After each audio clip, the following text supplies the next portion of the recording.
Oke, untuk slide selanjutnya ya Bu Dia. Oke, untuk kesepakatan belajar di sini kita awalnya untuk menanamkan budaya positif Bapak-bapak, Ibu-ibu, biasanya kan di dalam kelas kita memulai untuk kesepakatan belajar lebih enaknya.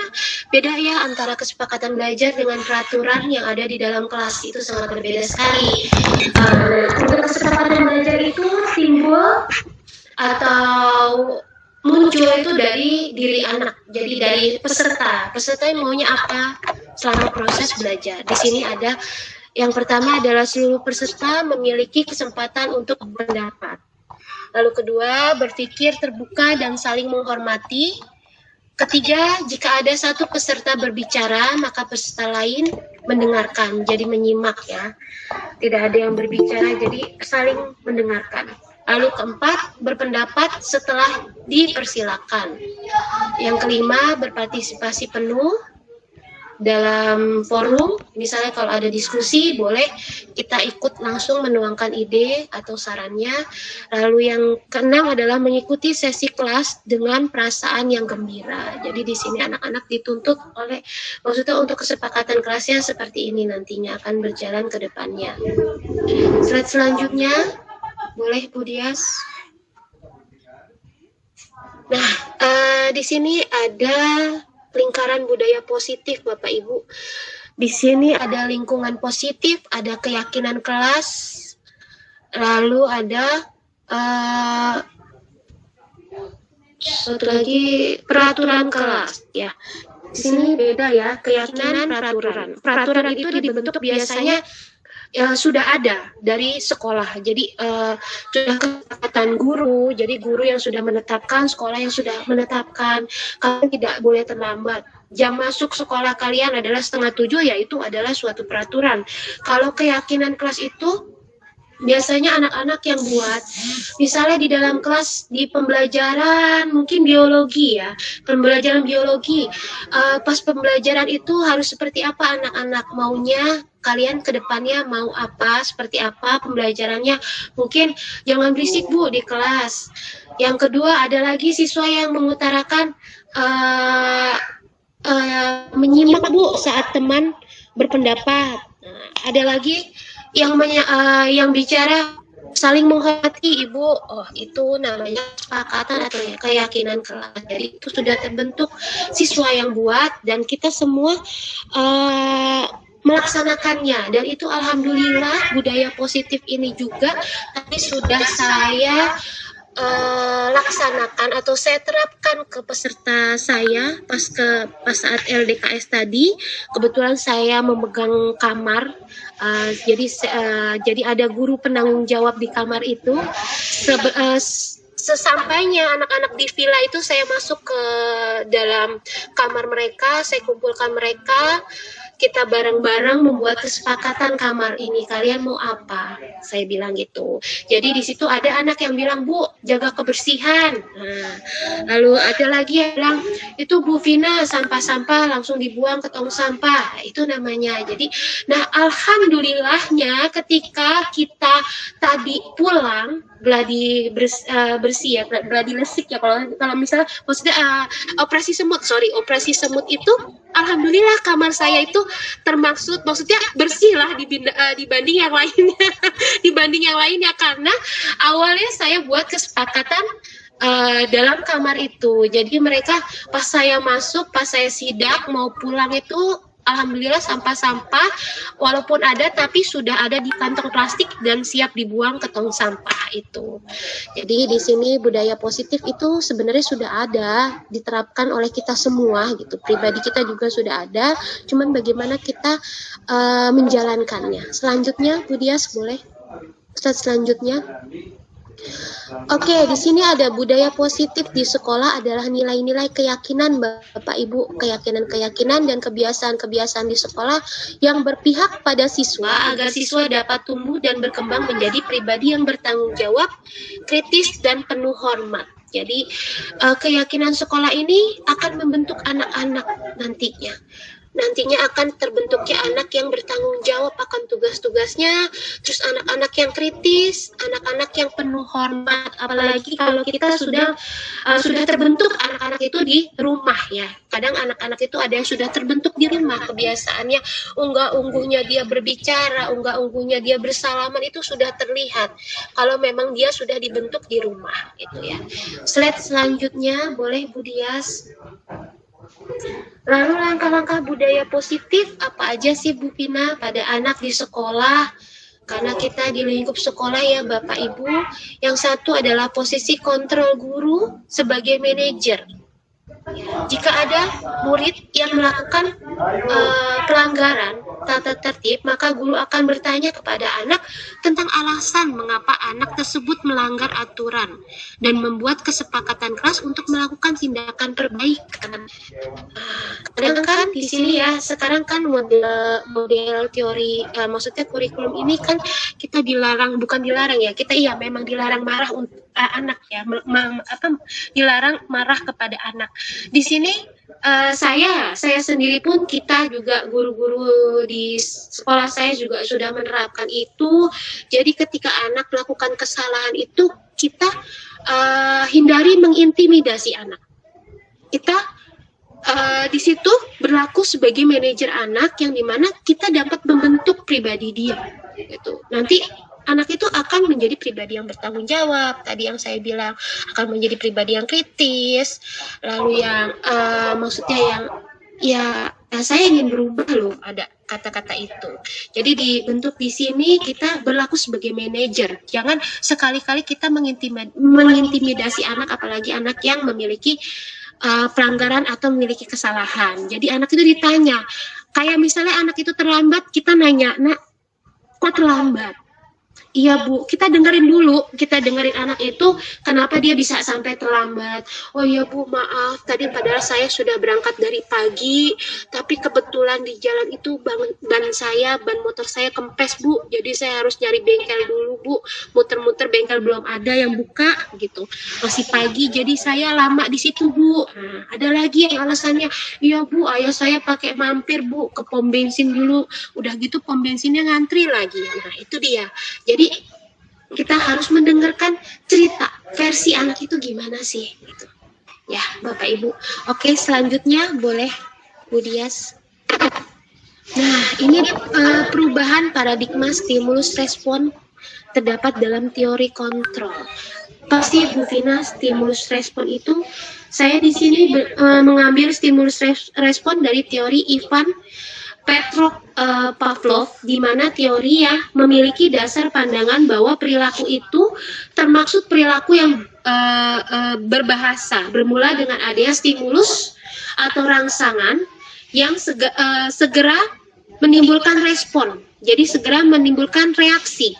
Kalau di dalam teori Ivan Pavlov ini, dia mengambil sampel dari perilaku seekor anjing, maaf ya Bapak Ibu, perilaku seekor anjing, di mana dia ini mengadakan percobaan dari seekor anjing itu. Anjing itu diberi stimulus menggunakan makanan. Ketika anjing itu ditunjukkan makanan, anjing itu akan mengeluarkan liur dengan sendirinya. Nah itu ada responnya. Responnya anjing diberikan makanan akan mengeluarkan liur pada anjing. Itu respon yang diberikan si anjing. Nah kalau kita dalam kehidupan sehari-hari, maaf Bapak Ibu ya, kita awalnya gini aja, simpelnya kayak anak yang sering terlambat, tindakannya gimana? Kita menyikapinya, saya seringkali, dan mungkin kepala sekolah saya juga pernah menerapkan itu, saya menerapkan ketika anak itu terlambat, iya Pak, nggak dibangunin sama orang tua, iya Bu Vina nggak dibangunin, loh itu kan sekolah itu tanggung jawab kamu, seharusnya kamu tahu waktu kamu sekolah itu 6:30, gimana caranya kamu bisa bangun 6:30, saya sampai bilang gitu. Iya Bu, terus gimana caranya? Akhirnya kebetulan waktu itu pada saat itu saya dan kepala sekolah saya ada di situ, bapak kepala sekolah saya menerapkan anak mengambil HP bapak pinjam HP kamu bapak pinjam, kita atur bareng-bareng yuk. beker, jam beker kamu, alarm kamu.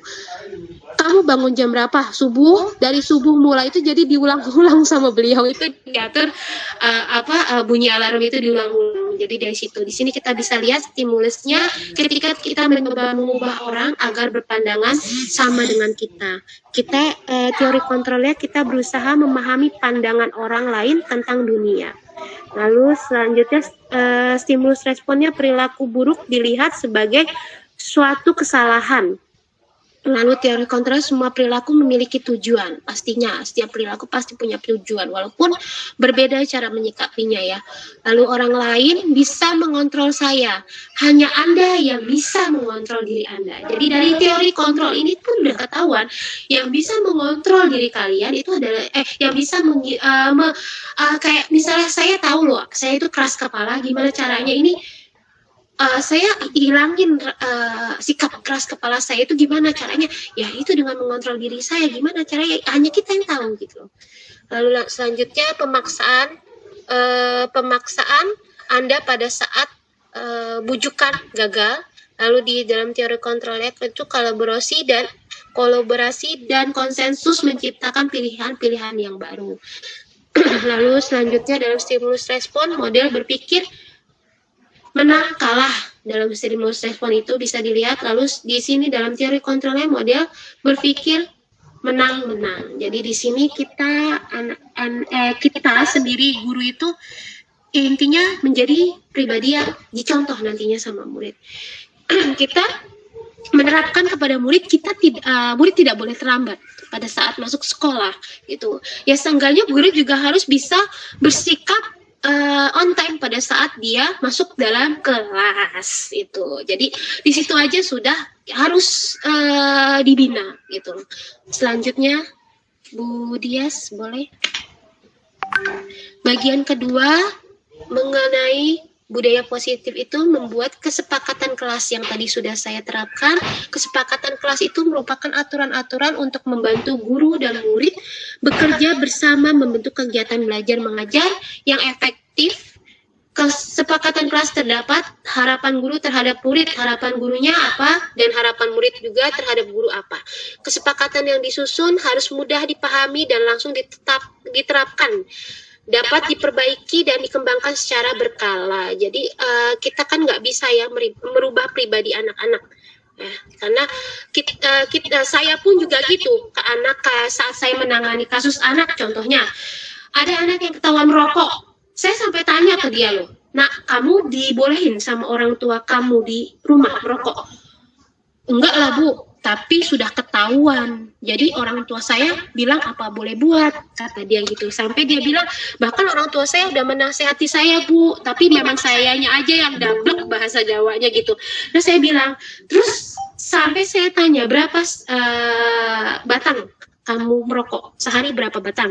Ada yang bilang sehari sebatang kalau dia nggak nongkrong. Ada yang bilang sehari 3 batang, itu kan sudah luar biasa sekali untuk anak SMA gitu loh.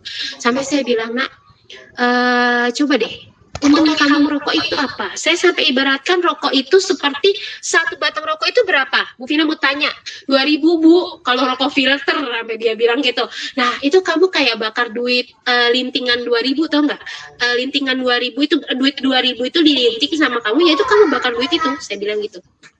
Sampai saya bilang anak itu seperti itu. Jadi di situ kita nggak bisa merubah anak, karena kan pengurangan untuk sifat buruk anak itu kan dari dia sendiri yang mengontrol ya, dari pribadinya mau nggak dia berubah. Kamu bisa menguranginya. Kalau ketika kamu ingin merokok, kamu boleh menguranginya dengan cara apa? Kalau kamu ngerasa asam mulut kamu bisa dengan apa? Makan permen Bu, dia bilang. Ya udah coba. Ibu nggak nyuruh kamu untuk merokok loh, tapi ibu menyuruh kamu untuk mengurangi. Misalnya sehari itu 3 batang, kamu misalnya 2 batang. 2 minggu kemudian bisa 1 batang, bisa alhamdulillah sebulan kamu udah nggak merokok lagi gitu. Oke, bisa. Selanjutnya Bu Dias. Bagian yang selanjutnya adalah menerapkan disiplin positif, memberikan pemahaman disiplin pada anak, yaitu untuk mengetahui perilaku mereka sendiri, mengambil inisiatif menjadi menjadi mereka pribadi yang bertanggung jawab atas pilihan mereka dan dapat menghargai diri sendiri dan orang lain. Dalam pelaksanaannya, disiplin dapat memberikan pemahaman kepada anak mengenai konsekuensi logis jika sebuah aturan dilanggar. Kesalahan adalah kesepakatan baik bagi anak untuk belajar. Jadi gini, Bapak Ibu, kita sering bilang sama anak, kalau contohnya saja yang tadi saya bilang keterlambatan, kalau kamu terlambat nak, 6:30 tapi kamu belum datang jam 6:30 lewat 15 menit, kamu terlambat berapa menit? 15 menit Bu, untuk pembelajaran pertama, untuk mata pelajaran pertama. Apa mau setiap hari kamu terlambat terus? Setiap 15 menit pelajaran pertama kamu tertinggal 15 menit. Itu nggak rugi? Aku bilang gitu. Saya bilang gitu sama anak. Rugi Bu Vina. Nah itu dia yang harus kamu bentuk. Gimana caranya? Kamu harus bisa sampai 6:30 tank di sini, udah sampai sini. Kalau bisa jam 6:30 kurang 5 menit. Dan itu alhamdulillah saya nanganin 2 orang anak kelas 12 ya. Itu dia terlambat. Mereka selalu berdua. Mereka udah kayak Teletubbies, bukan kayak Teletubbies ya, Upin Ipin, anaknya datang berdua aja saya sampai apa. Sampai terakhir saya tegur, Bu janji deh Bu nggak bakal terlambat, tapi janji ya Bu Vina jangan panggil orang tua saya. Sampai dia itu ngerayu-ngerayu saya gimana. Itu saya bilang udah, oke. Besoknya lagi dia tetap terlambat dong. Saya nah dari guru piket kita suruh lari dong karena anak itu kita bingung gimana nih untuk membentuk anak ini, susah banget gitu loh. Kita dijanjiin doang kalau dia mau berubah tapi nggak ada perubahan. Akhirnya disuruh lari. Besoknya lagi saya saklek sama mereka. Pokoknya besok kalau kalian masih terlambat, bukannya gimana ya, ibu membentuk kalian, kalian ini mumpung masih di sini. Cuma nanti kalau kalian sudah keluar dari sekolah ini, kalau kalian sudah di posisi kerja, itu gimana? Saya bilang, kalau kalian terlambat kayak gini, saya bilang, konsekuensi yang kalian dapat ke depannya apa? Mereka jawab sendiri, bisa kena teguran dong Bu Vina dari atasan. Nah itu kamu tahu, saya bilang gitu. Jadi besok itu, ya udah deh Bu, janji Bu, ini terakhir kali, tapi Ibu jangan panggil orang tua saya. Itu orang tua kita berdua jangan dipanggil ya Bu. Mereka tuh kayak ketakutan gitu dipanggil orang tua. Alhamdulillah alhamdulillah anak itu memang berubah sampai saat ini pun nggak pernah terlambat lagi dua-duanya. Tapi saya bukan reward, seharusnya kita tidak boleh memberikan reward ya, takutnya anak itu ketergantungan. Tapi saya menerapkan itu gitu karena jadi applause-nya buat mereka itu ketika sudah 6:30 saya ke atas melihat mereka kan kelasnya di atas, si A, si B udah hadir, hai Bu, jadi dia gitu, hai Bu, oh udah sip, saya gituin, saya kasih jempol ke mereka. Nah itu ya nilai plus buat mereka. Jadi alhamdulillah sampai sekarang mereka sudah terbentuk ya, tidak pernah terlambat lagi. Selanjutnya Bu Dias.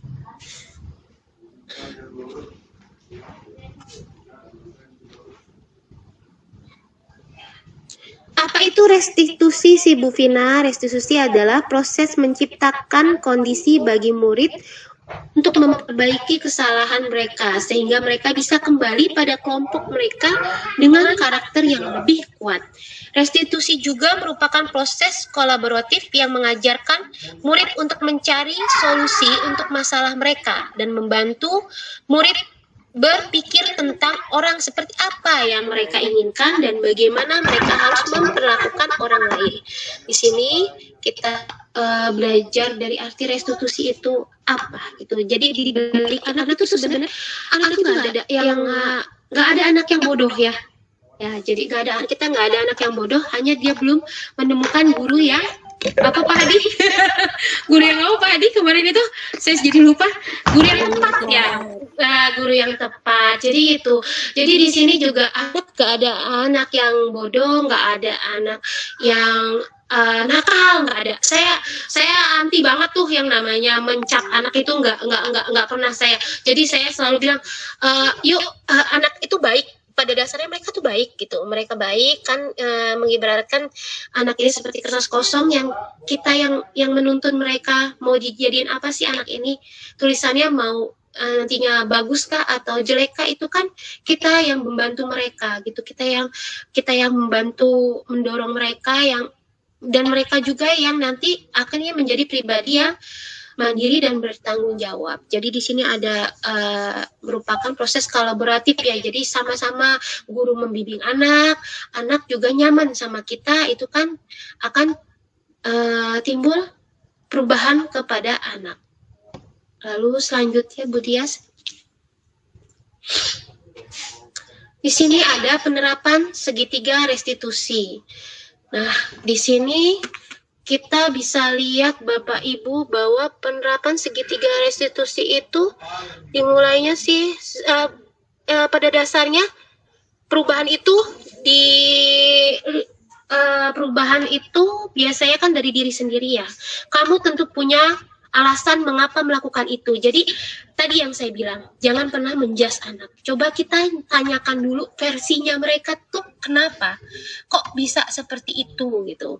Terus adakah cara yang lebih efektif untuk mendapatkan apa yang kamu butuhkan. Jadi saat kita memanggil anak atau saat kita bertanya kepada anak, kita memposisikan anak itu untuk berpikir sendiri, gimana nih, coba deh caranya gimana, kamu coba atur sendiri gimana caranya biar kamu nggak terlambat gitu loh.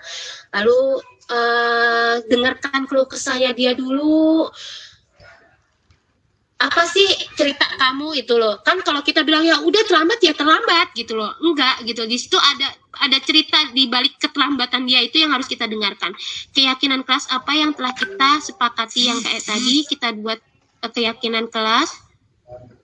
Lalu kamu ingin menjadi orang yang seperti apa nak gitu. Nah itu biasanya kan anak yang mau. Kayak misalnya ini contohnya aja kan, saya kayak pemilihan jurusan atau karir kalau guru BK itu anak kelas 12 di semester 5 ya. Itu anak sudah saya suruh tulis, apalagi anak yang peringkat 1 sampai 10 itu saya suruh mereka list nilai mereka semester 1 sampai 5. Itu jadi bisa dilihat rekap nilai mereka itu naik atau tidak.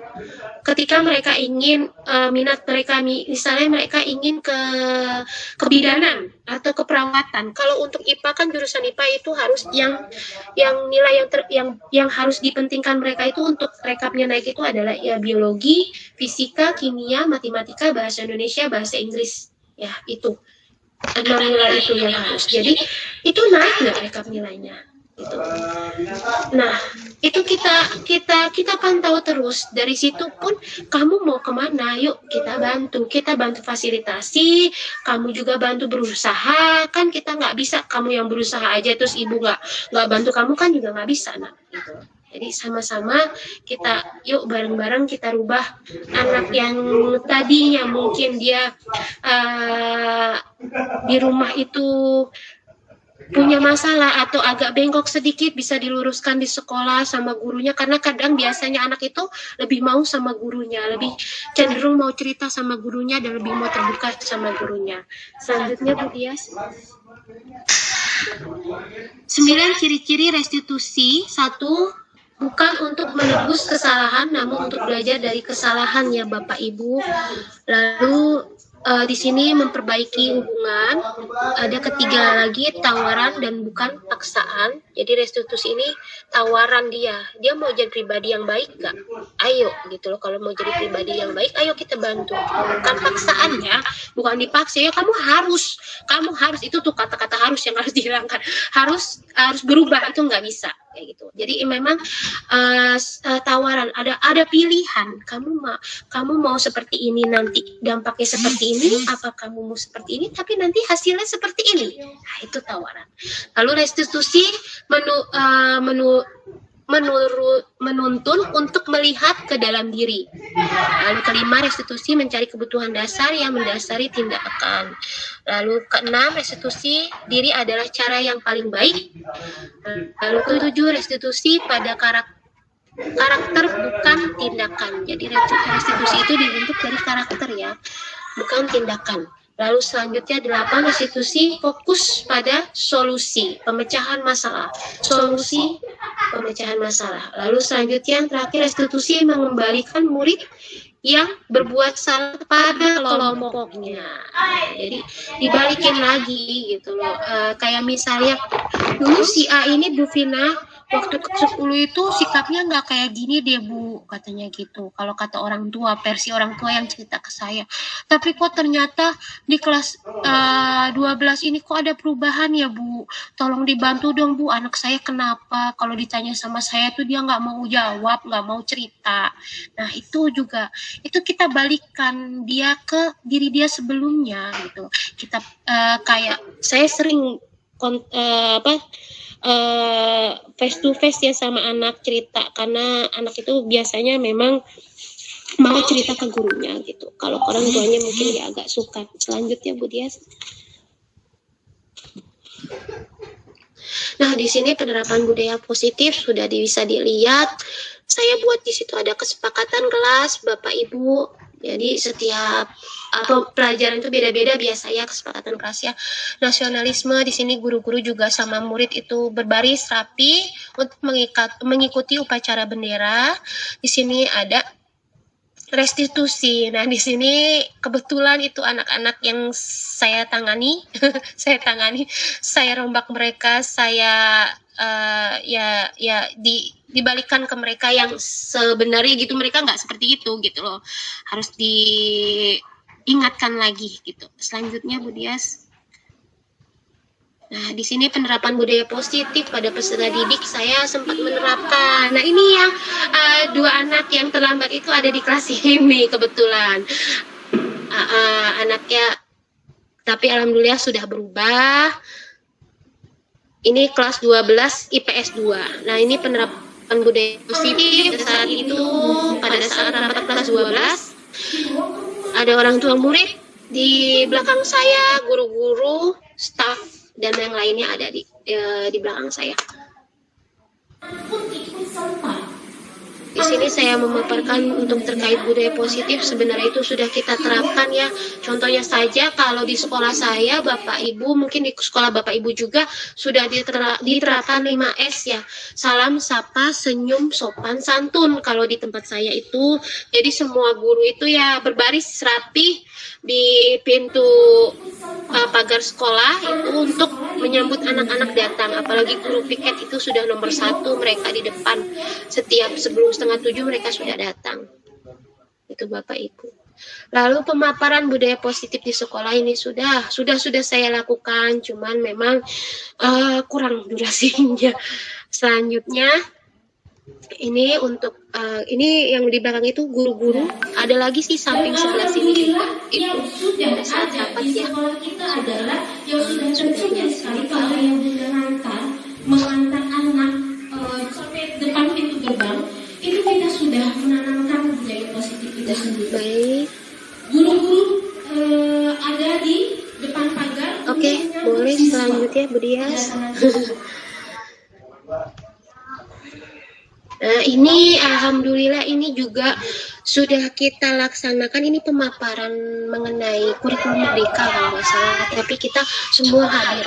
Pembentukan untuk guru-guru, peserta guru-guru itu antusias untuk apa sih kurikulum merdeka itu. Jadi di sini kita sudah mau mencoba melaksanakannya, cuman memang kita belum untuk di sekolah saya itu belum memakai kurikulum merdeka. Selanjutnya Bu Dias, lalu penerapan budaya positif bersama rekan-rekan. Di sini ada rekan guru semua di situ, teman-teman saya. Bisa selanjutnya. Nah, di sini siswa. Ini kasusnya apa ya Bu Pina? Boleh ya. Kasusnya itu adalah menggunakan HP saat pembelajaran ekonomi. Itu guru ekonomi, Bu Riri. Kebetulan emang kan ini anak ini menggunakan HP bukan searching, bukan mencari materi yang disuruh oleh guru ini, tetapi dia malah selfie dong. Mereka selfie sama temennya. Jadi di sini saya panggil bersama dengan guru ekonominya juga. Saya bentuk dia, saya tanya, bener nggak kamu kayak gitu tuh? bener nggak coba kalau kamu ngelakuin itu berbuat kayak gitu pas saat pembelajaran ada guru lagi nak, saya bilang gitu. Jadi itu, tapi saya di sini kita berlaku sebagai manajer ya Bapak Ibu, jangan lupa yang tadi saya bilang kita nggak boleh menjudge, intinya kita harus berlaku sebagai manajer biar anak bisa terbentuk. Selanjutnya boleh Dides, mau disembang dulu, boleh silakan.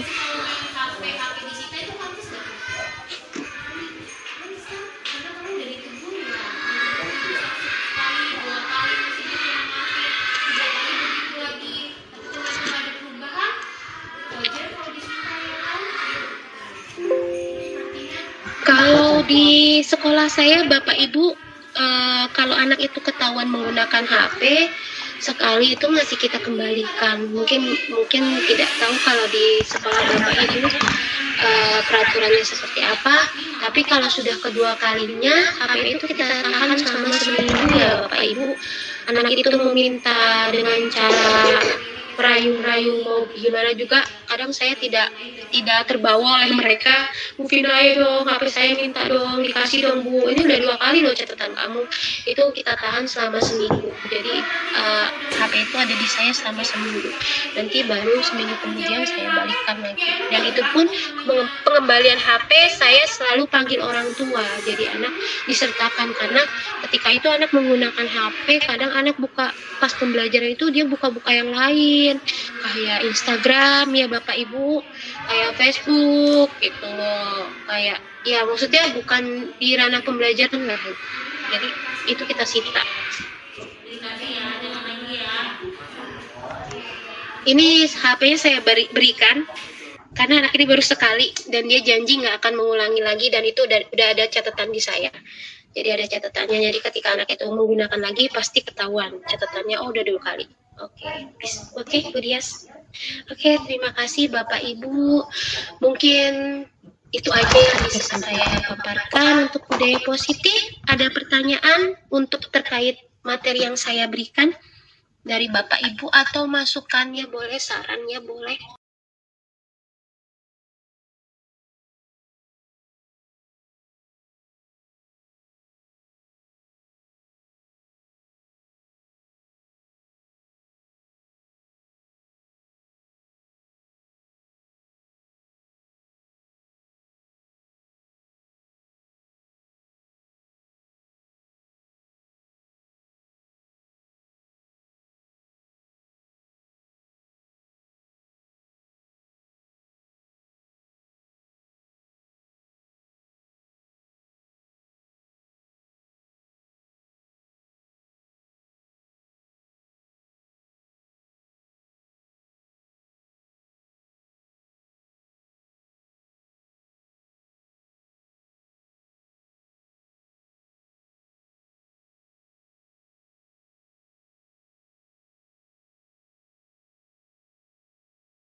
Dia nggak masuk sehari aja walaupun sakit, anak saya nggak terima.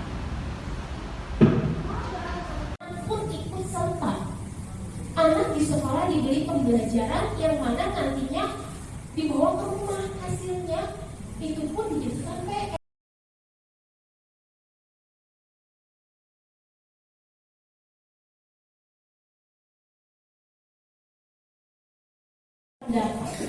Dan alhamdulillah yang sudah ada di sekolah kita adalah yang sudah tercermin sekali kalau ayah bunda mengantar anak sampai depan pintu gerbang, itu kita sudah menanamkan budaya positif itu sendiri. Guru-guru ada di depan pagar untuk menyambut siswa, kedatangan siswa.